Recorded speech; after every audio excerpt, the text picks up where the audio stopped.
1996 RAV4 AC. Don't see too many of these. But you know when you're in a Prius shop, when you have a Prius, and you have a Prius, and you have a Prius, and you have a Prius, a Prius, a Prius, a Prius, a Prius, a Prius, and we have a Prius, and we have a Prius, and down the street there's a whole parking lot full of Priuses ready to come in here. That's when you know you're in a Prius shop. So I'm at my favorite shop for Priuses, our premier in San Francisco that I would put above and against anybody else. If you walk into a shop and bring your Prius in there and you're asking, do you do hybrids, and they say yes, or they have one of those banners up over their garage and say we do Prius, and you see you're the only Prius in there, or maybe you see one other, I would slowly back out, turn around, and go somewhere else. That's have been my experiences of how many botched Prius repairs I've seen going to the wrong places. So this one came in, standing pressure 91, the engine's warm, it's been sitting for the last 15-20 minutes. So I'm doing a standing refrigerant leak test.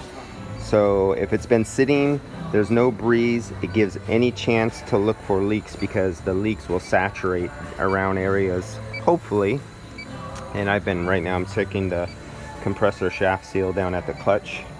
I went over the condenser visually, there's nothing. I'm doing a standing test of the evaporator. I was already in here with the other leak detector under from the bottom vents and everything. I already did my puff test as I explained before, using the fan just on and off really fast just to get a light amount of air. It's past that. So apparently this AC hasn't been done in almost a decade, I guess. And other than the last time they replaced the condenser, because this is one of the 1-800 radiators that was replaced locally. I recognize it. They'll usually leak right here at the corners. This is steel. The tubes are aluminum. The tubes and the steel plate will touch. And if you're anywhere around any salt water or road salts or anything, or a lot of moisture, you'll get a galvanic battery type action going on between the aluminum and the steel, and they'll corrode and pit, and they'll leak right behind this steel plate where it touches the aluminum. That's a very common leak point on these.